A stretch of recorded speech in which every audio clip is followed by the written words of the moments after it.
오늘 말씀은 제목이 좀 긴데요. 한번 다 같이 읽어볼까요? 시작.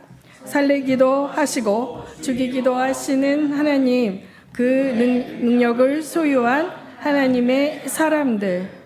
사실 이제 오늘 함께 보고자 하는 말씀은 지난번에 우리가 엘리야를 봤죠. 근데 배교의 시대에 휴거의 성도의 모델로 엘리야의 사명에 대해서 살펴봤어요. 오늘은 엘리야와 엘리사를 함께 볼 건데요.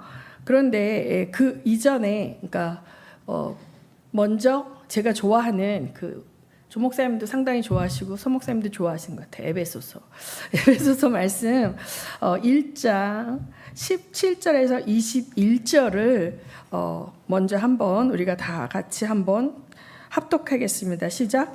우리 주 예수 그리스도의 하나님이신 영광의 아버지께서 지혜와 계시의 영을 여러분에게 주셔서 하나님을 알게 하시고 여러분의 마음의 눈을 밝혀 주셔서 하나님의 부르심에 속한 소망이 무엇이며 성도들에게 베푸시는 하나님의 영광스러운 상속이 얼마나 풍성한지를 여러분이 알게 되시기 바랍니다.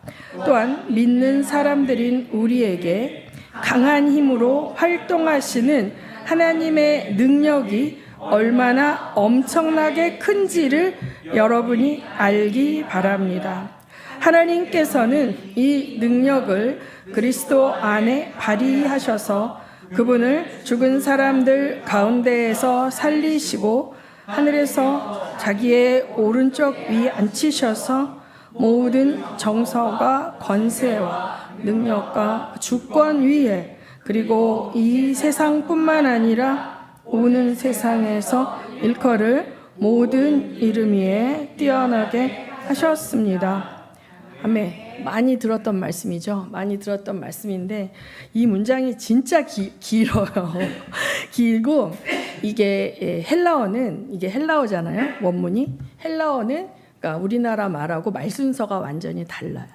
근데 이제 여기에서 지금 사도 바울이 얘기하고 있는 거는 우리가 지혜와 계시의 영을 우리에게 받았다는 거예요.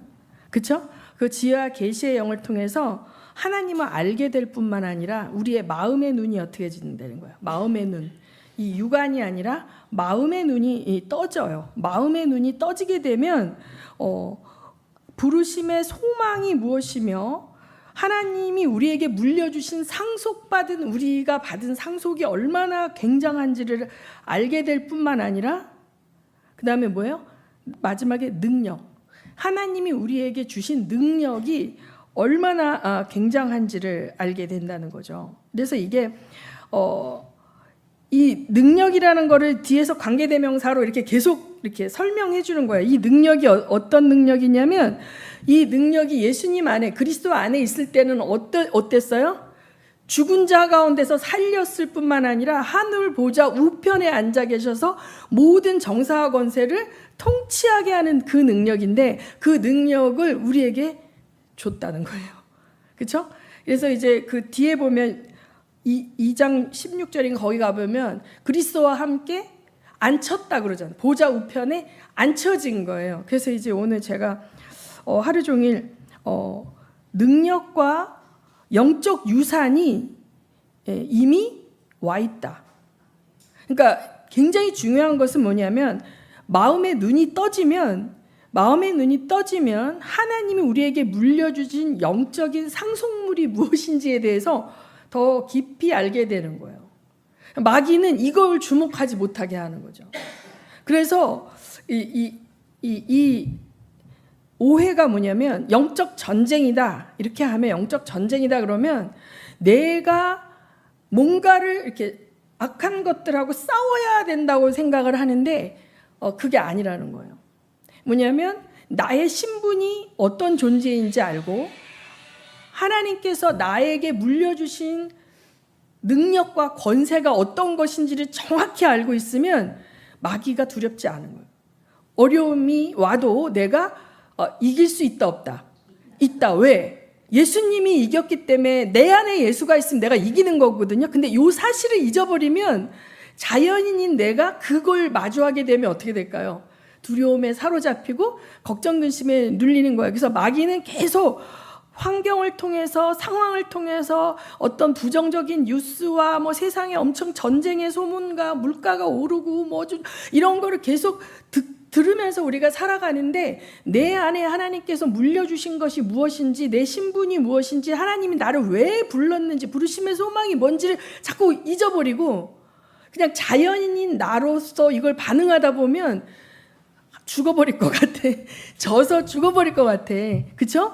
그래서 우리가 엘리야를 봤지만 엘리야도 디프레스가 왔을 때는 그냥 차라리 고만 살고 싶다 막 이랬잖아요. 근데 엘리야에게 하나님의 능력이 덮일 때는 막 바알 선지자하고 막 1대1로 싸우고 막 이러지 않습니까? 그래서 이제 여기에 보면 오늘 본문은 이제 이게 원리예요. 원리. 이게 하나님께서 우리에게 물려주신 굉장히 중요한 것들이에요. 신분은 상속자예요. 근데 이미 영적인 모든 유업을 우리가 받았다 안 받았다? 예수 안에서 받았다. 근데 그 중에 이제 이 마음의 눈이 떠질수록 우리가 더 알게 돼. 지혜와 계시가 밝아져서 하나님이 우리에게 하시고자 하는 일이 무엇인지, 나를 통해서 하시고자 하는 일이 무엇인지 알게 될 뿐만 아니라 내가 받은 영적 유산이 뭔지도 알게 되는데, 그 중에 하나가 능력인데, 그 능력은 뭐냐? 죽은 자를 살리시고 보좌 우편에 앉히셔서 열방을 통치하시는 정사와 권세 위에서 다스리시는 그 능력이라는 거예요. 아멘. 자, 그러면 이 능력을 이제 내가 예화로 보여주는 거예요. 제가 강의를 할 때, 구약 강의를 할 때 항상 그 서론 가운데 원리를 얘기해주고 본문에서 찾아서 그 내용을 설명해 주는 거예요. 그러니까 우리가 이렇게 이거 들으면 되게 교리죠. 너무 중요한 기독교의 기본 교리예요, 이것은. 근데 이것을 적용을 하는 부분을 이제 잘 봐야 되는 거죠. 그래서 성경이 그토록 많은 스토리가 기록되어 있는 거예요. 성경이 법조문처럼 이렇게 어떤 원칙과 규정만 쫙 기록되어 있는 게 아니라 엄청난 스토리가 기록되어 있거든요. 그 스토리를 넣어놓으신 이유는 사례예요, 사례. 상담 강의를 제가 할 때도 그 상담 학자들이 이렇게 가정 안에서 이게 역동하는 어떤 이 역기능적인 원리, 내 안에서 상처가 있거나 트라우마가 있는 사람들이 잘못 왜곡되게 행동하는 것들을 이렇게 이론들을 정리해 놨잖아요. 그래서 이 원리를 설명하면 사람들이 그런가 보다 하고 들어요. 그런데 사례를 설명하면 너무 쉽게 이해가 되는 거예요. 무슨 말인지 알죠? 그래서 이제 이것을 보여주는 마지막 때의 성도의 모습으로 엘리야와 엘리사를 여러분한테 본문으로 보여주려고 그래요. 우리는 왕 같은 제사장입니다. 이 성경에 오늘 찾는 이 본문은 굉장히 시험 들기 쉬운 본문이에요. 구약을 읽다 보면 막장 같은 이야기가 막 나와요. 제일 먼저 우리 친정엄마가 예수 믿고 구약 읽다가 시험 든 게 소돔과 고모라 멸망할 때 롯의 딸들이 그 롯의 아비를 술을 먹이고 이게 무슨 이런 뭐 이게 있냐 막 이렇게 했는데, 우리는 하나님의 사람은 온유하고 겸손하며 거룩하고 능력이 있지만 이렇게 생각하는데, 이 본문에 나와 있는 마지막 엘리야의 모습은 그렇지 않거든요. 자, 열왕기 하의 1장 1절에서 4절을 보면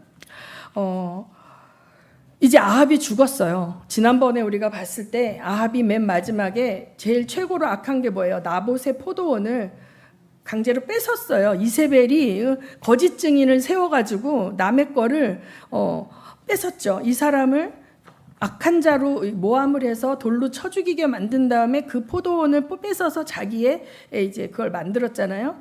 그랬을 때 하나님께서 엘리야에게 가서 이거 경고하라고 말씀하잖아요. 엘리야의 사역은 뭐라 그랬어요?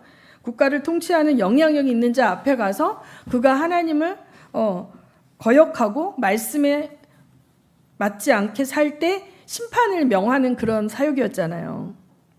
그래서 이제 여기에 또 이제 아합이 마지막에 두려움 가운데 잡혀갖고 겸비하니까 하나님께서 그에게 뭐예요? 네 당대에는 그 심판을 임하지 않고 그 아들 때에 임하겠다 그렇게 했어요. 그래서 아합은 죽었습니다.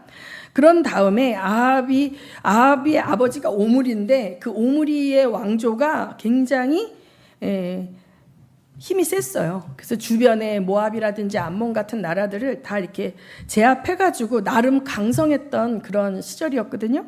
그런데 그 아들 아하시아 왕 때에 모압이 이제 반역한 거예요. 조공을 바치고 이렇게 하던 그 옆에 있는 나라가 반역한 거죠. 아합이 죽었다는 걸 알고. 그런데 이제 그 아들 아하시아가 왕이 되었는데 이 사람이 다락방에서 자다가 떨어졌어.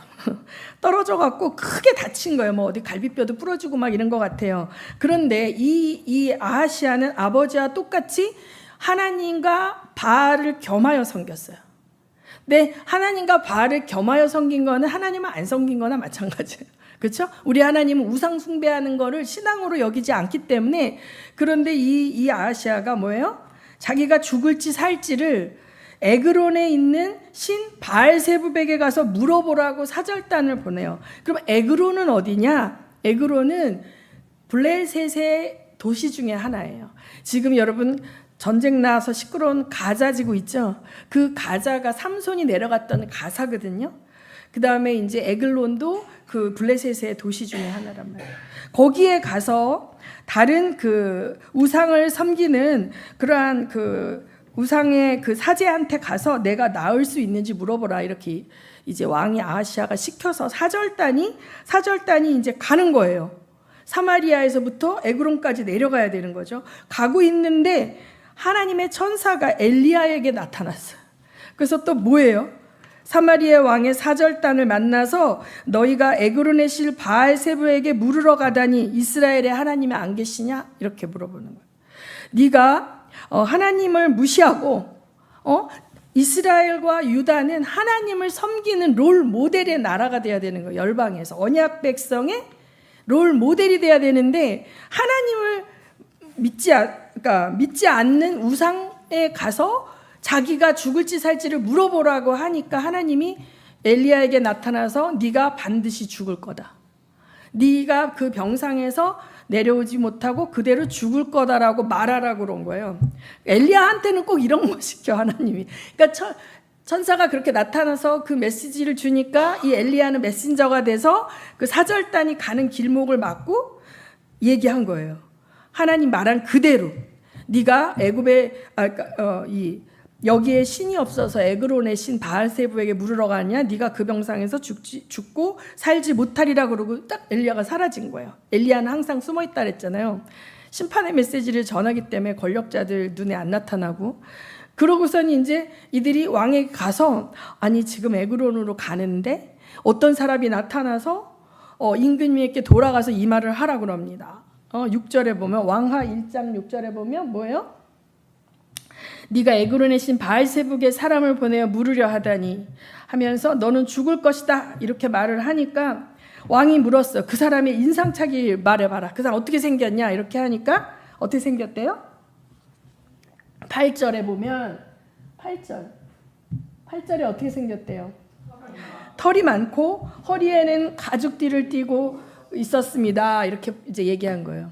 엘리야는 이렇게 숨어 있었다 했잖아요. 광야나 동굴 같은 데서 사람들하고 같이 있지 않고, 그러니까 아마 수염도 많이 나고 머리도 이렇게 잘 길러가지고 이렇게 되고 그런 차림이었어요. 그러니까 아하시아가 안 거지. 이건 엘리야다. 그래서 가서 엘리야를 데려와라 이렇게 얘기한 거예요. 근데 이 아하시아는 아버지와 똑같아. 아합이 했던 것처럼. 자, 그래서 왕하 1장 10절에서 14절을 한번 우리가 볼까요? 제가 먼저 읽게요. 교독하겠습니다. 엘리야가 그 50부장에게 말하였다. 내가 하나님의 사람이라면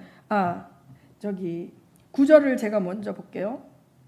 그리하여 왕은 50부장에게 부하 신명을 딸려서 엘리야에게 보냈다. 그 50부장은 엘리야가 산꼭대기에 앉아있는 것을 보고 그에게 소리쳤다. 어명이요 하나님의 사람께서는 내려오시오. 10절 여러분이 읽습니다. 시작.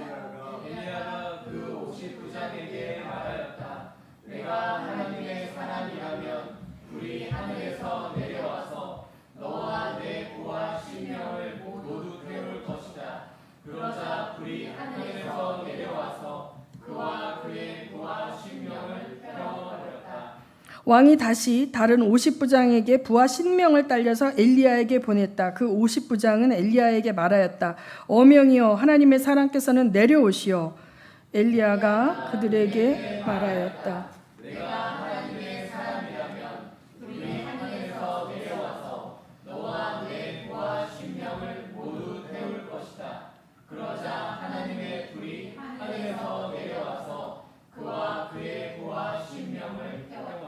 왕이 세 번째로 또 다른 50부장에게 부하 신명을 딸려서 보냈다. 그 세 번째 50부장은 올라가서 엘리야 앞에 무릎을 꿇고 애원하며 말하였다. 하나님의 사람께서는 우리의 청을 물리치지 말아 주십시오. 나의 목숨과 어른의 종들인 이 50명의 목숨을 귀하게 여겨 주십시오. 보십시오. 하늘에서 불이 내려와서 이미 50부장 2명과 그들의 부하 100명을 모두 태워 죽였습니다.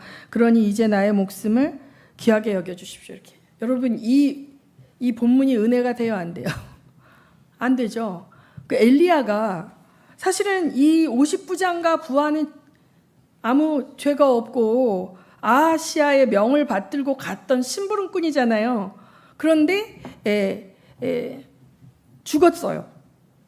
계속 죽었어요. 그렇죠? 여러분, 옛날에 왜 한국에도 함흥차사 알죠? 이성계가 이방원에서 함흥에 보내면 계속 죽어서 죽여버리고 안 가니까, 그래서 함흥 가면 소식이 없으면 함흥차사처럼. 자, 그래서 우리가 지금의 관점에서 보면 이 엘리야는 왜 이래? 막 이런 생각을 할 수 있거든요. 근데 여기에서 이제 첫 번째, 두 번째 50부장이라는 건 50명의 군사를 거느린 대장인데, 이 50부장과 세 번째 50부장의 차이는 뭘까요? 뭐가 차이가 있어? 죽은 2명과 살아남은 1명의 차이는 뭐예요? 그들의 언어를 보세요. 첫 번째, 두 번째 사람은 어떻게 했어요? 체포하러 왔어요. 체포하러 왔다고, 엘리야를. 왕의 권위를 가지고, 왕의 파워를 가지고, 어명이요. 어명은 뭐예요? 왕의 명령이니까 당신은 하나님의 사람이라 했지만 내려와서 이 어명에 순종해라. 이렇게 해서 이 사람들은 누구의 권위를 갖고 있어요? 왕의 권위를 갖고 엘리야를 체포하러 온 거예요. 그런데 세 번째 사람이 뭐라 그랬어요? 무릎을 꿇었어요. 엘리야 앞에 무릎을 꿇고 애원하며 말하였어요. 우리의 청을 물리치지 말아달라는 거예요. 청, 부탁하러 왔어요. 우리와 함께 가주십시오. 나의 목숨과 어른의, 자, 누구의 종들? 50명이 누구의 종들이야? 왕의 종이 아니라 여기에 말은 엘리야의 종이라는 거예요. 당신은 하나님의 사람이고 하나님은 이 나라를 다스리는, 하나님이 왕의 왕이신데, 당신이 이 불쌍한 우리들, 당신의 종인 우리들을 불쌍히 여겨서 살려달라고 애원하고 있잖아요. 그랬을 때 하나님께서 천사를 통해서 따라가라 그래요. 엘리야한테는 트라우마가 있어요. 능력이 있어서 갈멜산에서 대결을 했지만 누구예요? 이세벨을 통해서 반격을 받았잖아요. 그래서 이 사람 항상 숨어 살잖아요. 숨어 사는데 하나님께서 엘리야에게 능력을 주신 거예요. 하나님이 이 사람에게 부여한 사명이 너무 위험한 사명이에요. 언제나 목숨을 경각에 한 칼에 베어 죽일 수 있는 왕 앞에 서서 그 왕을 돌이키는 명령을 하나님께 받아서 왕을 직면시키고 왕을 회개시켜야 되는데, 그 왕이 회개하지 않으면 죽이는 거잖아요. 그런데 여기서 하나님이 이제 천사를 통해서 따라가라 이래서 이제 따라가서 이 아하시아에게 명령을 말합니다. 하나님의 메신저 그대로 말, 당신은 죽을 것이다. 그래서 성경은 그래서 아하시아는 죽었다 이러고 끝나요. 그러니까 하나님이 보호하셨기 때문에 엘리야는 죽었어요, 살았어요? 안 죽었단 말이에요. 그리고 이 1장이 끝나고 바로 승천을 하는 거예요. 엘리사와 다니다가 승천을 하는 거예요. 그 다음에 이제 따라다니던 엘리사는 어떻게 해요? 이 사모함이 되는 거예요. 엘리야의 능력이 너무 우리 스승님의 능력에 갑절에 능가. 내가 너한테 뭐 해주기 원하니? 했더니 우리 스승님의 능력에 갑절의 능력을 저에게 달라. 그건 내 권한이 아니야.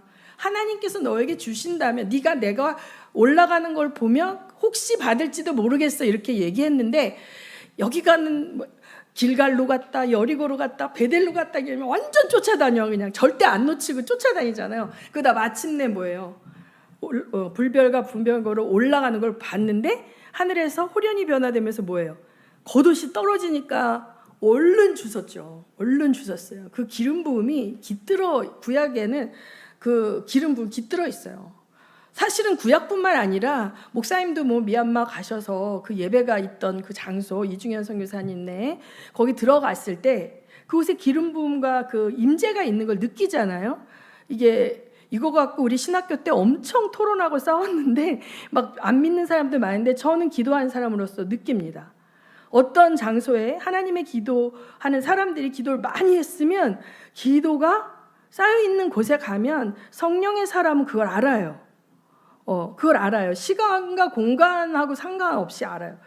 옛날에 제가 똥링이라는 곳에 흑룡강성에 강의하러 갔을 때 그 조선족 사역자 여자분인데 그 사람의 교회를 갔는데 지금은 한국에 다 돈 벌러 가고 아무도 없는 곳에 그때 가서 기도하려고 앉았는데 엄청 큰 소리로 막 통성 기도하는 소리가 막 엄청 와글와글 들리는 거 아무도 없는데 그래서 내가 이곳에서 엄청나게 기도하고 하나님께 부르짖던 장소라는 걸 내가 알아서 그분한테 물어봤어요. 여기서 옛날에 굉장하게 기도하셨었나?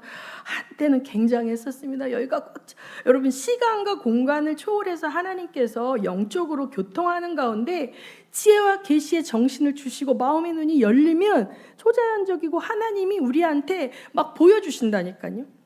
아멘. 사모하십시오. 그래서 엘리야의 그 겉옷을 잡고서 엘리야의 하나님이 어디 계시냐? 엘리사의 하나님이 여기 계시다 하면서 요단강물을 어떻게 해요? 치니까 쫙쫙 갈라졌잖아요. 그걸 통해서 엘리사는 하나님께서 자기에게 기도를 들어주셔서 엘리야에게 임했던 능력이 자기에게 임했다는 거를 자기가 아는 거예요.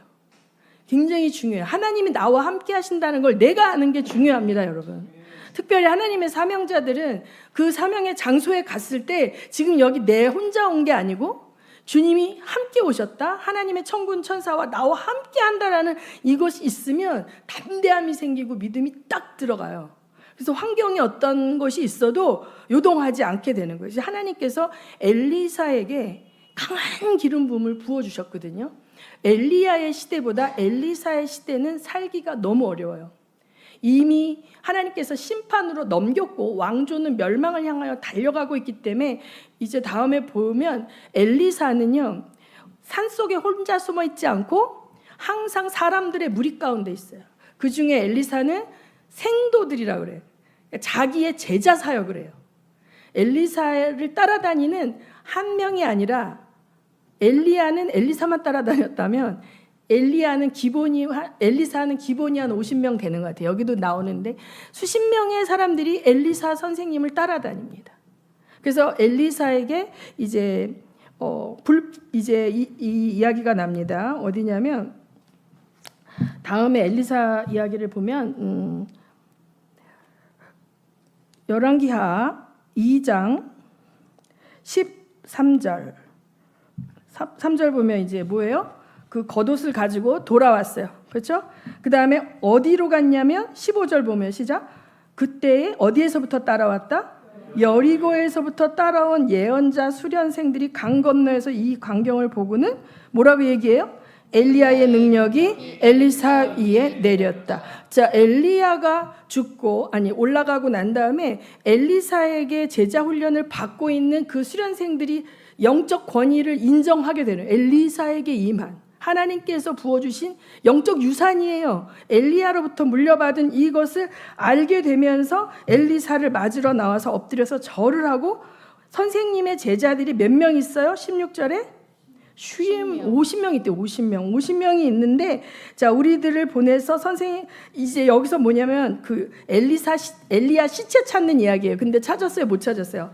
못 찾았어요. 예, 그래서 야 가도 소용없어. 가지마 라고 하는데 그래도 혹시 하면서 얘네들은 찾으러 다녔는데 엘리사는 18절에 보면 어디에 머물고 있어요?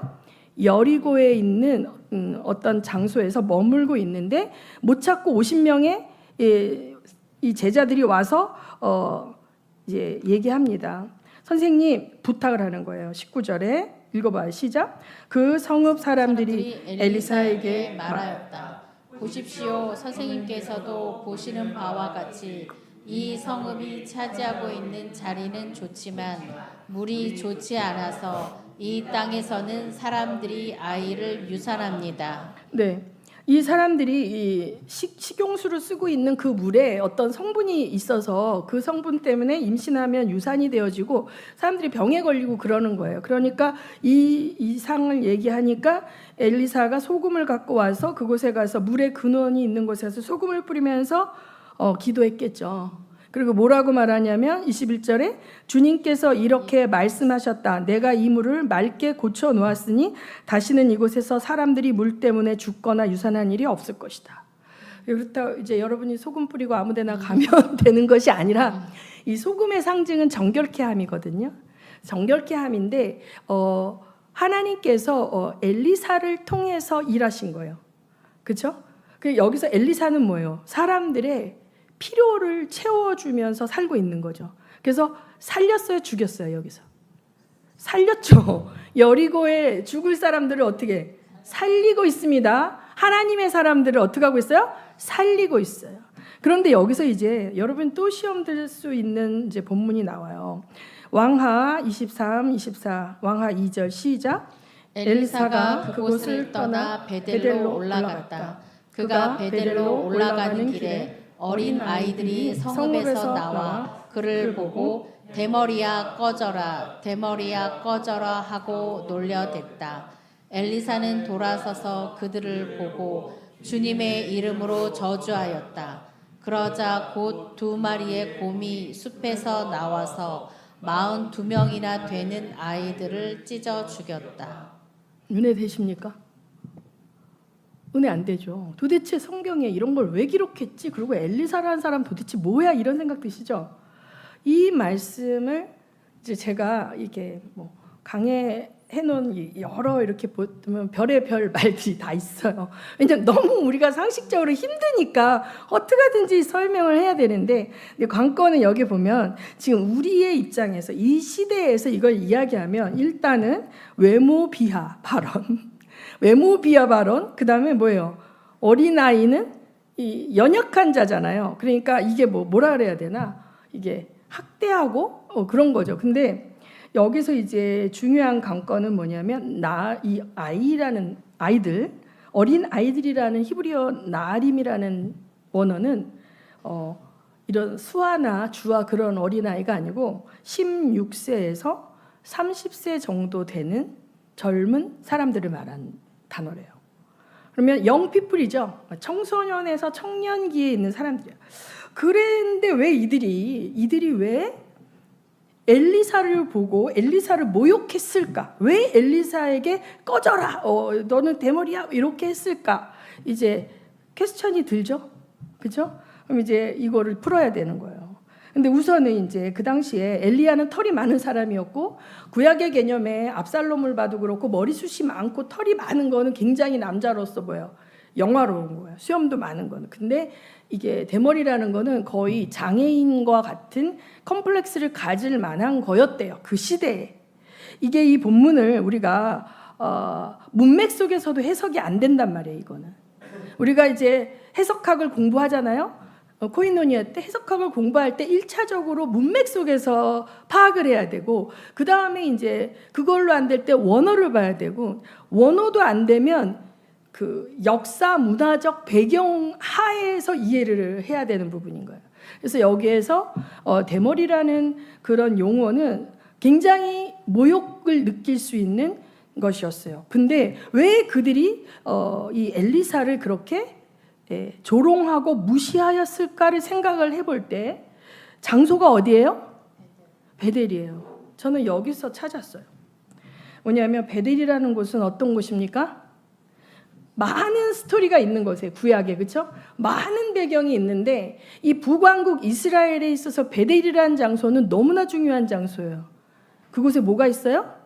여로보암이 세운 금송아지가 있어요. 자, 열왕기상 12장 27절에서 33절을 보면 이 금송아지가 거기에 왜 있는지가 나옵니다.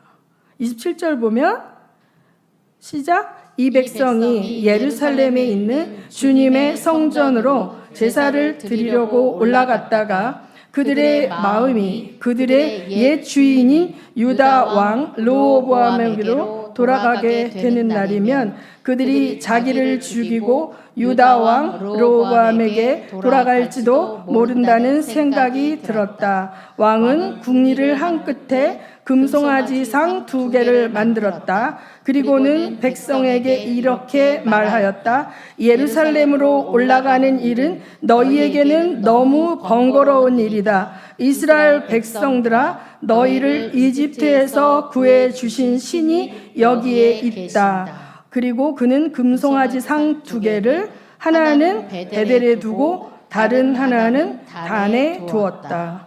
자, 여기 베델에 금송아지가 있어요. 근데 그 금송아지를 여호와로 부르도록 한 거예요. 그리고 여로보암은 32절에 유다에서 행하는 절기와 비슷하게 하여 8째 달 보름날을 절기로 하고 베델에다 세운 제단에서 그가 만든 금송아지들에게 제사를 드렸으며 그가 만든 베델의 산당에서 제사를 집행할 제사장들도 임명하였다. 일반 백성 가운데서 제사장도 임명해서 세운 거예요. 또 33절에 절기를 정하고 자기도 그 제단에서 분향했대. 그러니까 뭐예요? 완전 여호와의 신앙을 인본주의로 변질시켜서 사람들이 좋아하는 건 다 하는 거예요. 사람들이 좋아하는 눈에 보이는 우상을 만들어 놓고 그 다음에 귀찮으니까 예루살렘까지 가지 않아도 돼. 베델이나 단에 가서 제사 지내도 되고 그 다음에 레위 지파는 절대 안 하죠. 레위 지파가 여로보암이 임명한다고 제사장이 되겠습니까? 그러니까 일반 백성으로 제사장을 삼아서 가짜 여호와 종교를 만든 거예요. 그 본산이 어디다? 베델이다. 엘리야 때도 가짜 여호와 종교가 있었어요. 북왕국 이스라엘은 가짜 여호와 종교에서 떠난 적이 한 번도 없어요. 모든 왕들은 그거에 대해서 문제의식이 없었어요. 그런데 아합은 거기다 더해서 아예 신을 바알까지 섬긴 거죠. 근데 아하시아도 바알과 가짜 여호와를 섬겼단 말이에요. 그래서 이들은 그냥 기복적이고 이 제사장이나 선지자는 복을 빌어주는 존재예요. 전쟁에 나갈 때 여호사밧과 아합이 전쟁에 나갈 때 재수 없는 말하는 엘리야는 부르지 마. 걔는 맨날 진다고 나쁜 말만 한다 이러잖아요. 그러니까 뭐예요? 복만 빌어주는 거예요. 복채받고 복만 빌어주는 그런 개념인 거예요. 베델에 있는 종교는. 그런데 오직 한 사람 엘리야만 뭐예요? 맨날 나타나서 심판 발언을 해요. 맨날 하나님이 너를 심판하셨다. 너희는 맨날 비가 안 오고 굶을 것이다. 3년 동안 기근이 올 것이다. 이런 말만 나타나서 하는 거예요, 엘리야는. 그리고 다른 소수의 진짜 여호와를 믿는 언약 백성은 숨어서 보이지도 않아. 살았는지 죽었는지. 왜? 나타나기만 하면 이세벨이 다 죽이니까. 그래서 다 숨어 있어요. 요즘 말로 하면 다 지하교회가 된 거예요. 지하교인이야, 다 지하교인. 중국의 지하교인이 된 거야. 중국의 지금 가시적인 교회는 다 폐쇄됐잖아요. 지하교인이 된 거예요. 지금 그런 시대예요, 아합의 시대가. 그런데 이제 엘리야가 사라졌대. 이제 그 재수 없는 맨날 우리한테 딴지 걸던 자가 없어져서 잘 됐다 그랬는데 엘리사가 나타났다는 거지.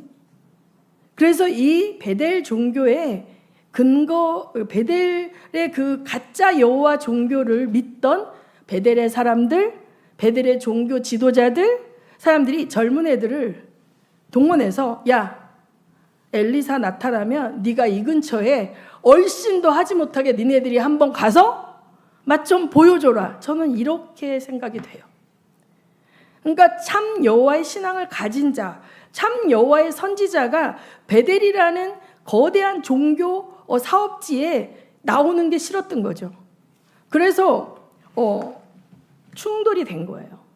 여러분, 예수님이 예루살렘 성전에 가서 채찍을 휘두르며 그 장사치들을 다 내쫓은 거 생각이 나. 너희들이 하나님의 거룩한 성전을 장사치들의 소굴로 만들었다. 이 여로보암 종교 시스템은 거대한 장사예요. 백성들에게 평안과 위로를 약속하고 그 국가 권력과 그 모든 서로 짬짬이 하는 사람들끼리 카르텔을 이루면서 그냥 살고 있는 시스템이에요. 거기서 진짜 하나님의 음성을 듣는 사람이 나타나면 이게 가짜라는 게 다 드러난다고요. 그래서 없애버리려고 했던 거예요. 모욕감을 줘서 쫓아버리려고 했는데 어떻게 된 거예요? 이 엘리사 안에 있는 거룩한 분노가 임해서 그들을 말하자 하나님이 즉시 그들을 처리해 버리시는 거예요. 마치 아나니아 삽비라를 그 성령께서 교회를 속이고 헌금을 이렇게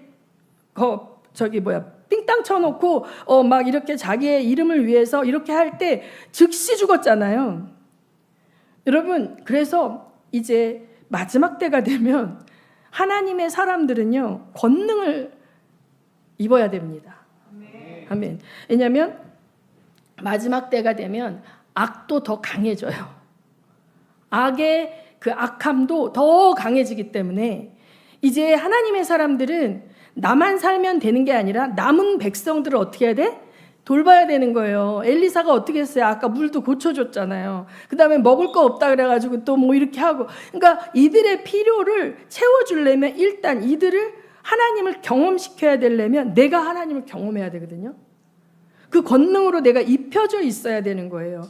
그래야 연약한 자들이 악한 권세, 가짜 하나님 앞에 굴복하지 않는 거예요. 근데 가짜의 세력들은 얘만 없애면 이게 전체가 다 딸려올 수 있기 때문에 집중 포화를 하겠죠. 엘리야 하나 죽이면 끝나니까 이세벨이 엘리야를 죽이려고 그렇게 눈에 불을 켜고 찾은 거고, 엘리사는 시작하자마자 얘를 완전히 싹을 죽여버리자 해갖고 베델에 올라가자마자 그렇게 모욕을 줬는데 하나님께서 권능으로 뭐예요? 그 가짜 베델의 종교 시스템에 봉사하는 그 젊은 그 이게 어깨들을 그냥 한 순간에 다 찢어 죽여버리죠. 힘을 자랑하고 왔던 자들을 다 찢어 죽여버리는 사건이 나타나니까 그 다음에 뭐예요? 하나님을 믿는 사람들은 이미 엘리야의 권능이 임한 걸 알아요. 근데 이 사건을 통해서 베델에 있는 가짜 하나님을 믿는 사람, 우상 숭배하는 사람, 이런 모든 사람들이 하나님의 능력이 엘리사에게 있도다 이게 알게 됩니다. 그래서 아하시아가 죽은 다음에 요담은 바알을 철수해요. 그나마 눈 가리고 아웅으로 바알의 그걸 다 헐어버리고 짝퉁 여호와를 믿는 거예요. 그들은 처음부터 끝까지 짝퉁 여호와를 믿어요. 진짜 하나님을 몰라. 그럴지라도 이 바알의 단을 헐어버린다는 자체는 엘리사라는 권능의 사람이 있고, 이제 여러분이 계속 열왕기하를 읽다 보면 엘리사가 적들이 쳐들어올 때 또 여러분 잘 아는 나아만 장군의 문둥병도 고쳐주고 하면서 엘리사의 권능을 다 알아요. 하나님의 사람만 몰래 아는 게 아니라 그 권력자들, 그 주변의 나라까지도 하나님의 사람이라는 걸 아는 거예요. 아멘. 그래서 이러한 하나님 사람 함부로 하면 저주하면 다 죽는다 이런 거를 잘못 적용해갖고 주의 종에게 대들면 교통사고 나서 죽고 이렇게 적용 많이 했어요. 옛날에 구약 설교를 맨날 그런 식으로 했는데 여러분, 우리가 왕 같은 제사장이에요. 아멘. 이것은 목사님이나 이 사역자들에게만 해당되는 게 아니라 마지막 때에 살아가는 하나님의 성도들은 악을 대항하여 이겨낼 수 있는 영적 권능이 있어야 된다. 아멘. 자, 그래서 제가 제일 처음에 에베소서 말씀을 가져온 거예요. 죽이기도 하고 살리기도 하시는 그 하나님의 능력이 누구에게 있다? 예수 안에 있었어요. 예수가 죽었다가 보좌 우편에 앉아서 통치자의 자리에 앉아서 오고, 이번 세대뿐 아니라 다음 세대에 오는 모든 정치 권력, 통치 권력을 그 위에 계시다고 얘기하잖아요. 그 능력이 누구에게 있다요? 우리에게 있다. 우리에게 있다. 그래서 문제는 뭐냐면 믿음이죠. 우리가 누군지를 몰라. 아까 다시 에베소서로 돌아가면 우리가 받은 게 뭔지도 모르고, 우리의 신분이 뭔지도 모르고, 예수님이 우리를 위해서 뭘 하셨는지도 모르고, 내가 그냥 이 자연인 나로서 싸워야 된다고 생각을 하는 거예요. 내가 싸우는 게 아니라 내가 믿음 안에 거하고 말씀 안에 거하면 하늘의 능력이 나에게 임할 때 어떻게 됩니까? 하나님이 처리하시는 거예요. 아멘. 하나님이 처리하시는 거예요. 아멘. 이게 없으면 마지막 때에 우리가 영적 전투를 할 수가 없어요. 이게 전신갑주고 성령의 검이에요. 그냥 말씀을 선포하면 되는 거예요.